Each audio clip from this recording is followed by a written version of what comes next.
الحمد لله رب العالمين، والصلاة والسلام على سيد الأنبياء والمرسلين وعلى آله وأصحابه أجمعين. فصل فيما دون النفس. درس امروزی ما درس اول هفته دوم است و در مورد دیت در اعضای انسان است.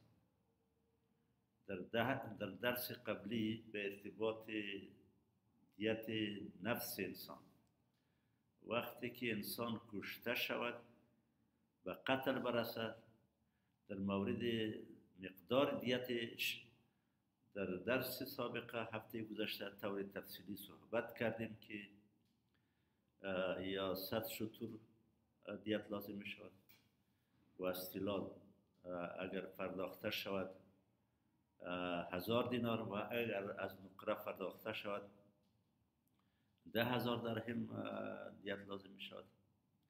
اگر جنایت بالای اعضای انسان یا منافع اعضای انسان صورت بگیره یا یک انسان جانی انسان دیگه را زخمی بکنه یا دست و پایش قطع بکنه،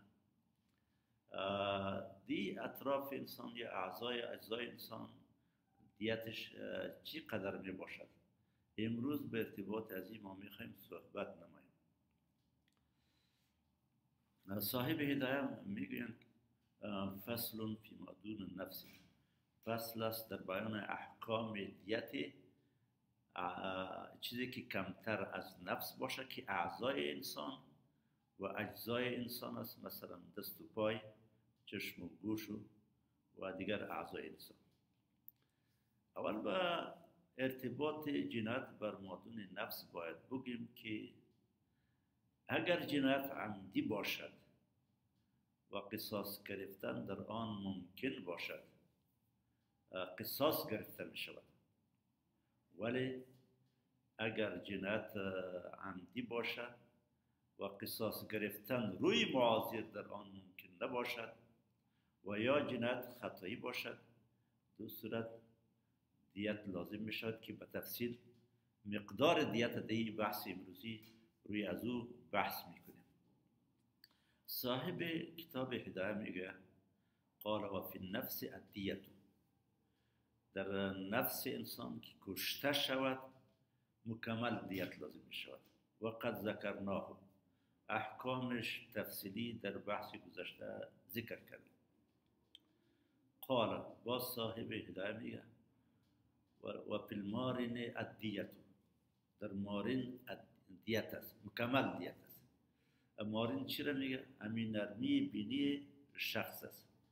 یک شخص جانی بخیزد و از شخص دیگر نرمی بینیش ببره قطع بکنه، دینجا مکمل دیت لازم می شود. مکمل دیت لازم می شود. و فی اللسان الدیت، در قطع کردن زبان انسان مکمل دیت لازم می شود. صورت مثلا طوری است که یک نفر بخیزد و زبان یک شخص دیگر را قطع بکنه، اینطور قطع بکنه که همون شخص مجنی علیه باز گپ زدن نتانه، یعنی گپ زدن بمانه. در این صورت بالای جانی مکمل دیت لازم می شود که 100 شتر یا 1000 دینار یا 10,000 درهم است. و فی الذکر الدیت، در قطع آله تناسلی انسان شخص هم بالای جانی مکمل دیت لازم می شود. آله نبی اگر زبان است یا بینیست یا آله تناسلی انسان است که در قطع کردن از یا از بین بردن از این مکمل دیت لازم می شود. دلیل چیست؟ دلیل شرعی در این مورد چیست؟ صاحب هدایه میگویند که والاصل فیه ما روى سعید بن مسیب رضی الله عنه، دلیل در این آن چیزی است که سعید بن مسیب رضی الله عنه از نبی علیه السلام روایت کرده، ان النبی صلی الله علیه و سلم قال، یقینا نبی علیه السلام فرمود فی النفس الدیت، در قتل نفس دیت کامل لازم میشد. و فی اللسان الدیت، در قطع کردن یا از بین بردن زبان انسان مکمل دیت لازم میشد. و فی المارن الدیت، در قطع کردن نرمی بینی شخص مکمل دیت لازم میشد. بنابر این حدیثی که از سعید بن مسیب رضی الله عنه روایت شده ثابت میشود که در این چیزها مکمل دیت لازم میشود. و هكذا هو في الكتاب الذي كتبه رسول الله صلی الله علیه وسلم. همچنان همین قسم حکم آمده یا همین چیز آمده في الكتاب الذي كتبه رسول الله صلی الله علیه وسلم لعمرو بن حزم.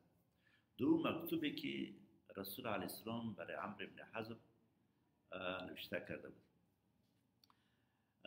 رسول علیه السلام عمرو بن حزم به جای به صفت قاضی فرستاده بود، باز یک مکتوب روان کرد که در این مکتوب بسیاری چیزا نبی علیه السلام برش عمرو بن حزم نوشته کرده بود. یکی از نوشته هایی که در این مکتوب بود همی بود که اگر کسی انسان بکشه باید مکمل دیت بده، یا زبانش قطع بکنه مکمل دیت بده، یا بینیش ببره مکمل دیت بده. این هم دلیل به میست که در می چیزها مکمل دیت لازم شد. والاصل في الاطراف انه اذا فوت جنس منفعة على الكمال او ازال جمالا مقصودا في الادم على الكمال يجب كل الدية لإتلاف النفس من وجه، وهو ملحق بالإتلاف من كل وجه تعظيما للآدمي. صاحب هدایه یک قاعده عام در مورد مقدار دیت اطراف انسان یا اجزای انسان بیان میکنه. صاحب هدایه یک قاعده عام، قاعده کلی را در مورد دیت در اطراف انسان یا اعضای انسان، مثلا دست است، پای است، چشم است، گوش است، یکی از بین برای در مورد لزوم دیتش که چقدر دیت لازم می شود یک قاعده عام بیان می کند. او قاعده عام چطور است؟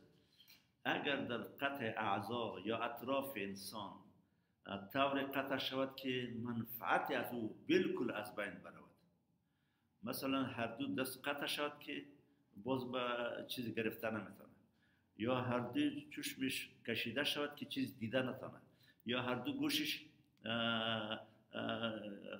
چیز صدمه ببینه که این چیزی شنیده نتونه، شنوایش از بین برود، یا زبانش قطع شود که گپ زده نتونه.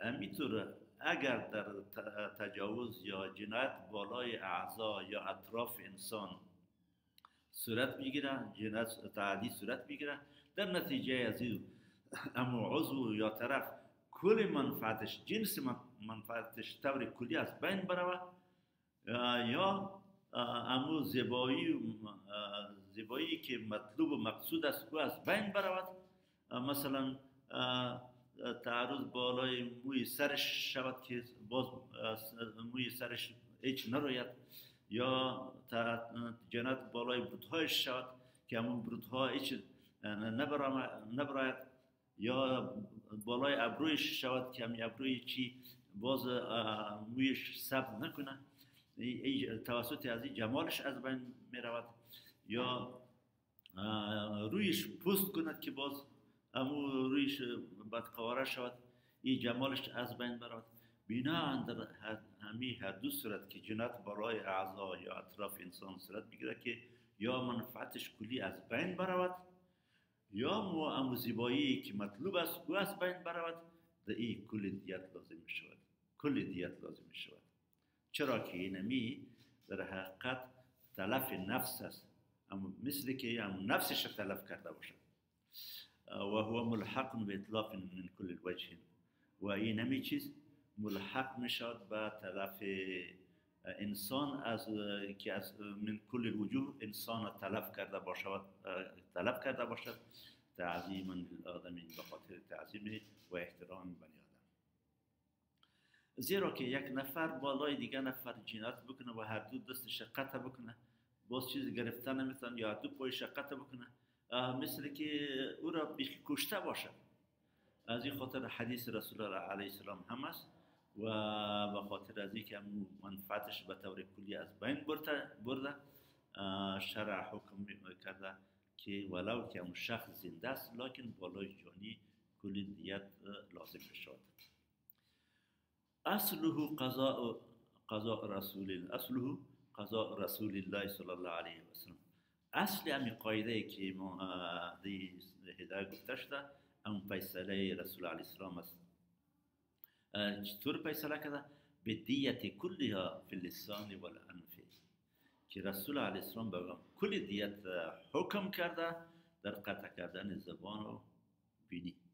از این که نبی علیه السلام در مورد قطع لسان و بینی به کل دیت حکم کرده، از این برداشت می شود که هر عضو انسان که طور تلف شود که بیخی از او منفعت گرفته نشود او کل دیت لازم می شود. و علی هذا تنسحب فروع کثیره. بناء به این فیصله و قضای رسول علیه السلام و این قاعده کلی را که ذکر کردیم، از این تنسحب فروع کثیره استنباط می شود یا جریان پیدا می کند احکام فرعی زیاده. احکام فرعی زیاده. مثلا از او احکام چیست؟ فنقول ما میگیم که فی الانف الدیتو، در قطع کردن بینی دیت مکمل است لازم می شود. چرا؟ لانه ازال الجمال علی کماله. توسط قطع کردن بینی انسان اما زیبایی جمالش به کامل از بین بد قواره معلوم شد. و هو مقصود، امی جمال در قواره انسان یک چیز مطلوبی و مقصودی است.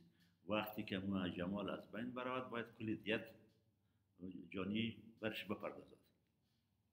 و کذا اذا قطع المارنه او الارنبه لما ذکرنا. همچنان اگر کسی از شخص دیگر نرمی بینیش قطع بکنه او الارنبه یا همین چیزی که در بین بینیش است او را قطع بکنه، توسط ارزی هم کل دیت سرش لازم می شود. ولو قطع المارنه مع القصبه لا يزاد على دیت واحده لانه عضو واحد. صورت مسئله اینطور است: یک نفر جنایتکار خیست از دیگر نفر همون بینیش از بیخ قطع کرد که همون قصبه یا دانچه چی را بینی را قطع کرد. دانچه بینی را قطع بکنه همون نرمیش هم از بین میرود. از این خاطر این را که قطع کرد کل دیت لازم می شود، لکن یک دیت لازم می شود. بیشتر گفتیم که در نرمی از بین بردن نرمی بینی هم دیت است و اما ارنبه هم دیت است و در قصبه هم دیت است. حالا اگر از بیخ قطع کرد یک دیت بالای جانی لازم می شود. ولو قطع المارن مع القصبه، اگر نرمی گوشت همراه قصبه یعنی امو دانچه چی امو استخوانش کلش قطع کرد، لا یزاد علی دیت واحده، زیاد کردن نمیشد و یک دیت، یعنی بالای جانی یک دیت لازم شد. چرا؟ لانه عضو واحد، بینی کلش یک عضو است، در یک عضو که قطع شد مکمل دیت لازم شد. یعنی نرمی گوش و استخوانش دو عضو نیست، یک عضو است، بنا در هر دویش یک دیت لازم شد. و کذا همچنان و کذا لسان، همچنان زبان هست. زبان یک عضو است، اگر نصف زبان قطع کرد یا سوم حصه زبان قطع کرد یا کل زبان قطع کرد، یک دیت بالای جانی لازم شد. لفوات منفعت مقصودت، با خاطر از بین رفتن ام منفعت مقصوده که از زبان است. منفعت مقصوده زبان یکیش تکلم گپ زدن است. توسط قطع کردن که از گپ زدن ماند، یک دیت بالای جانی لازم می شود. اما منفعت مقصوده چیست؟ و نطق تکلم کردن گپ زدن است. از گپ زدن و نطق کردن که توسط قطع زبان ماند، بالای جانی در قطع زبان لسان یک دیت لازم می شود. و کذا فی قطع بعضه اذا منع الکلام لتفویت منفعت مقصوده. و همچنان در بریدن و قطع کردن بعض زبان یا نصف زبان یا ثلث سیوم حصه زبان مکمل دیت لازم می شود، لکن شرطش همیست اذا منع الکلام، اگر امین بریدن یا قطع کردن زبان مانع گپ زدن شود. دلیلش چیست؟ لتفویت منفعت مقصودت، توسط قطع کردن فوت شده، از بین رفت اما منفعت مقصوده که او گپ زدن و نطق کردن بود. و این کانت الآلة قائمتا وإن كانت الآلة قائمة، ولو که هم زبانش باشه تا حدی، لکن از گپ زدن که ماند مکمل دیت سرش لازم شد. ولو قدر على التکلم ببعض الحروف، و اگر زبانش قطع کرد، کم قطع کرده بود، توسط همون کم قطع کردن امی شخصی مجنی علیه قادر بود که به بعض حروف تکلم بکنه و بعضی حروف تکلم کرده نتانه، باز چه حکم است؟ قیل تقسم على عدد الحروف، دیت که 100 شتر یا 1000 دینار است یا 10,000 درهم است، این بالای حروف که 29 حروف حجاز بود تقسیم می شود. اگر به 10 حروف تکلم کرده میتونست، از او دیت لازم نمی شود. اگر به 20 حروف تکلم کرده میتونست، از 20 حروف دیتش لازم نمی شود. و به هر اندازه حروفی که تکلم کرده نمیتونست، به اندازه از او بالایش دیت لازم می شود. و به قدر ما لا یقدر تجب، به اندازه آن حروفی که قدرت تکلم با آن نداره، دیت بالایش لازم می شود. و قیل این قدر على اداء اکثرها تجب حکومت عدل.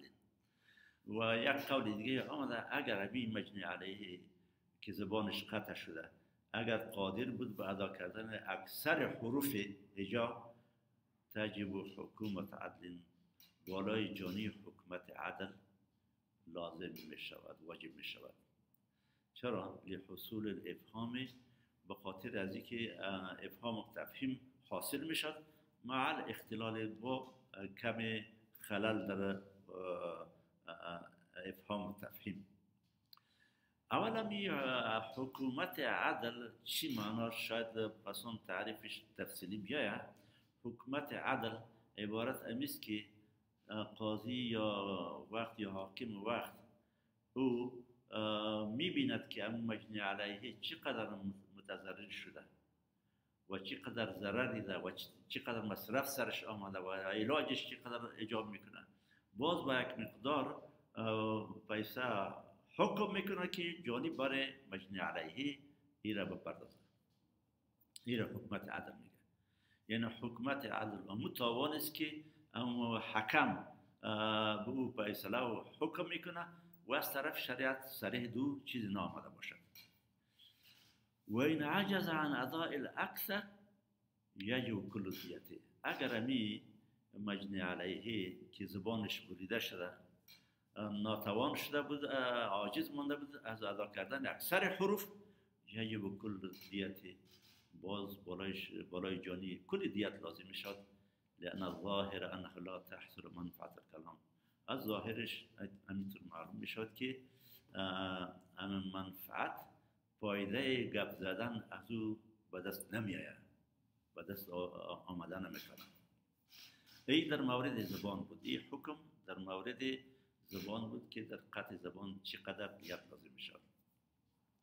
و موضوع دیگه و کذا ذکر، همچنان در قطع کردن آله تناسلی مرد اگر قطع شود کل دیت بالای جانی لازم میشود.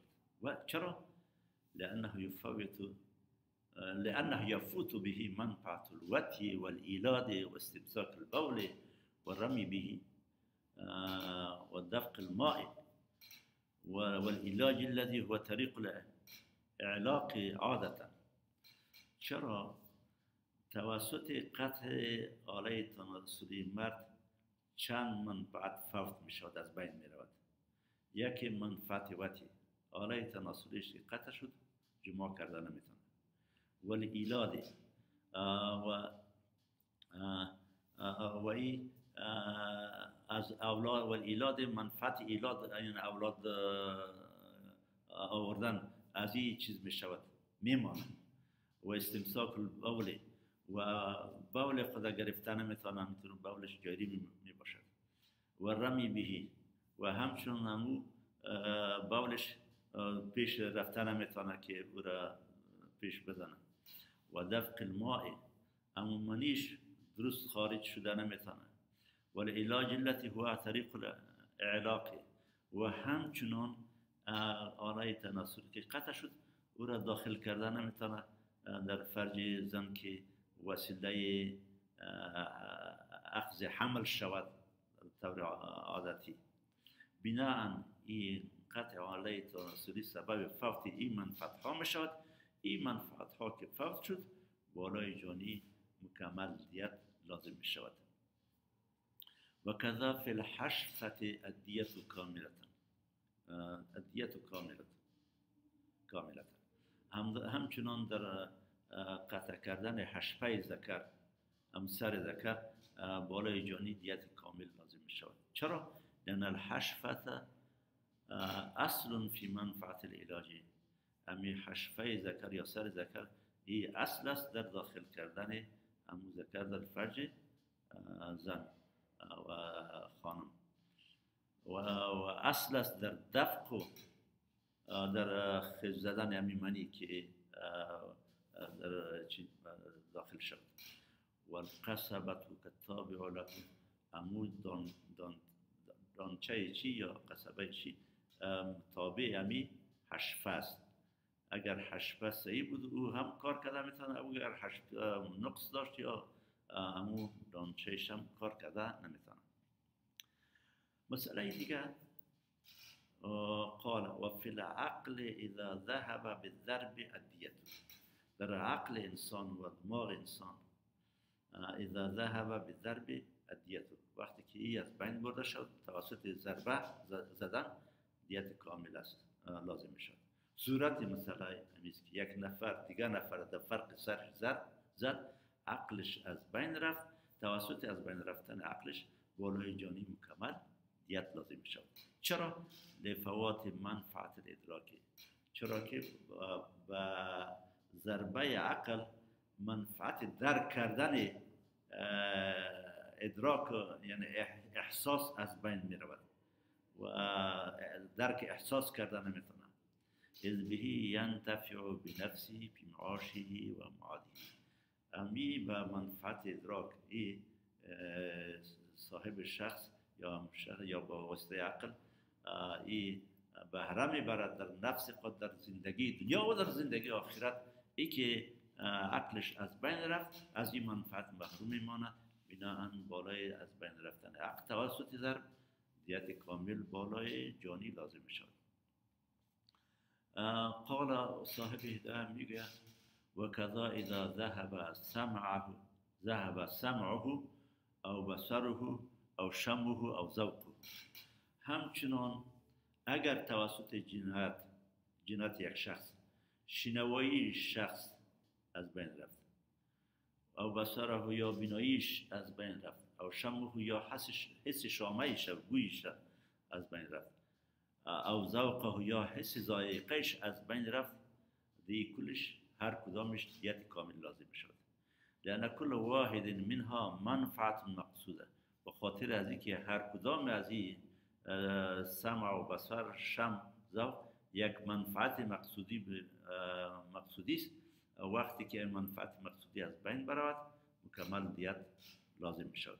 و قد روی ان عمر رضی الله عنه قضى بأربع دیات فی ضربة واحده ذهب به العقل والکلام والسمع والبصر. عمر رضی الله عنه میگه فیصله کرد به 4 دیت در یک ضربه که توسط همین یک ضربه عقلم از بین رفت، کلام سخن زدن هم از بین رفت و شنوایی هم از بین رفت و بینایی هم از بین رفت. صورت مسئله اینطور است همینطور قضیه رخ داد، یک نفر دیگر نفر در فرق سرش زد که توسط همی زدن عقل همون شخص از بین رفت و گپ هم زدن نمیتونست و چیزی را شنیدم نمیتونست و چیزی را دیدم نمیتونست. عمر رضی الله عنه بالای جانی و 4 دیت حکم کرد، چرا که 4 منفعت مستقل ای از بین برده بود. قال صاحب هدایه میگه و فی اللحیت اذا حلقت فلم تنبت ادیتو. در مورد ریش وقتی که ای کل شود، طوری کل شود، فلم تنبت که باز هیچ چیز نروید، اما موی ریش ادیت مکمل دیت است. چرا؟ لانه یفوت به منفعت جمال، توسط همی از بین رفتن ریش منفعت زیبایی شخص از بین میرفت. ریش زیبایی انسان است. صورت مسئله طور است، یک نفر سر دیگر نفر یا تیزاب می پاشد یا توسط همی پوست رویش می کشد که این باعث می شد که هیچ رویش ریش نبراید و مویها نبراید. مکمل دیت بالای جانی لازم می شد که یک منفعت مکمل از بین برده که او زینت و زیبایی همون شخص است. قال صاحب هدایه میگه و به شعر رأس ادیتو، در از بین بردن مویهای سر دیت مکمل لازم می شد. چرا که مویهای سر هم زیبایی شخص است. وقتی که این زیبایی یا زیبایی مقصودی از بین رفت، بالای جانی دیت مکمل لازم شد. لما قلنا قسمی که پیشتر گفتیم و قال مالک و هو قول الشافعی تجب فیهما حکومت عدل. امام مالک و امام شافعی رحمت الله علیه میگه که در از بین بردن موی سر و ریش حکومت عدل است و دیت مکمل نیست. چرا دلیلش چیست؟ لأن ذلك زیادت فی الآدمی. میگه این مویها یک چیز زیادی در بنی آدم است و لهذا یحلق شعر رأس کله. از همین خاطر احیانا همین مویهای سر کلش کل می شود. و اللحیت بعضها فی بعض البلاد، ریشم بعضش در بعض کشورها بعضش کم میکنه. و صار که شعر صدر و ساقی، و این به مانند مویهای سینه و ساق می باشد. در از بین بردن مویهای سینه و ساق خود چیز لازم نمیشد یا دیت نیست، بناهن دمی از بین بردن چیز هم موی سر و ریش باید دیت لازم نشود. ولهذا یجب فی شعر العبد نقصان القیمه. از همین خاطر در وقت در از بین بردن مویهای غلام نقصان قیمت لازم شود، مکمل دیت لازم نمی شود. این دلایلی بود که امام شافعی و مالک در مورد عدم وجوب دیت در از بین بردن موی سر و ریش استدلال کرده بودند. ولنا برای ما احناف دلیل چیست؟ برای ما احناف دلیل همیست که ان اللحیه فی وقتها جمال. همین ریش که است در وقتش این زیبایی است. و فی حلقها تفویته، و در کل کردنش یا از بین بردنش فوت شدن از بین رفتن همین جمال و زیبایی است. علی کمال که کامل از بین میره. بناهن هر زیبایی و جمالی که در انسان توسط جنات مکمل از بین برود، دو مکمل دیت لازم شد. فتجب دیت کما فی الحسنین شاخصتین. قسمی که دیت لازم شد در هر دو گوشی که همو بیرون آمده.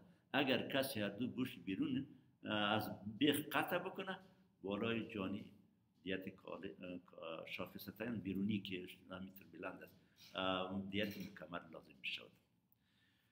و کذا شعر رأس جمال، همچنان مویهای سر زیبایی زینت است برای انسان.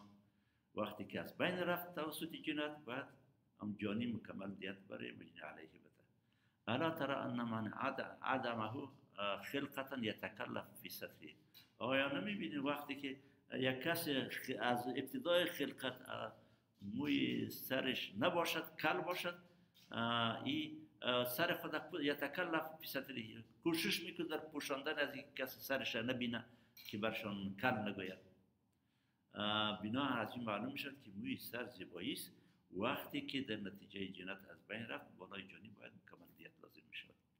بخلاف شعر صدر و ساقی، برخلاف موی سینه و ساقی است، یعنی همین موی ریش و موی سر بالای سینه و ساق قیاس کرده نمیتونه، بینشان فرق است. چرا؟ لانه لا یتعلق به جمال، بالای از این جمال تعلق نمیگیره. خب مسئله دیگه، و ما لحیت العبد، در مورد ریش غلام. صورت مسئله طور است یک نفر از کدام غلام چیزش ریش شکل کرد، طور کل کرد که بیخی اما باز مویش نبرآمد، آیا دیت لازم می شود یا لازم نمی شود؟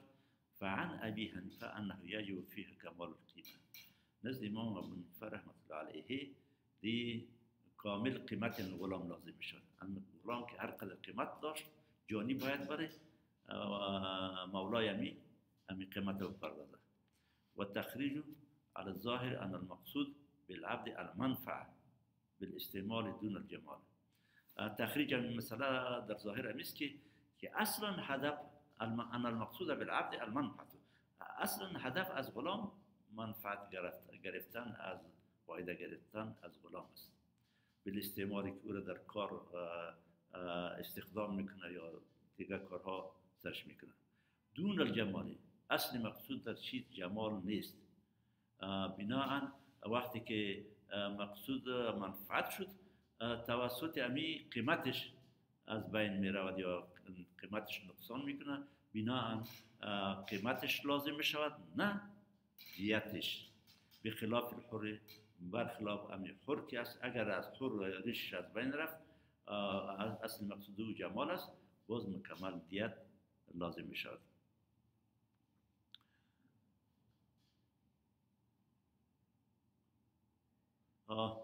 فعلا به می اکتفا می کنیم و در درس بعدی انشاءالله به روی موضوعات دیگه اعضای انسان که بود جنت شود و یا جنت صورت بگیره طور تفصیلی انشاءالله بحث خواهیم کرد.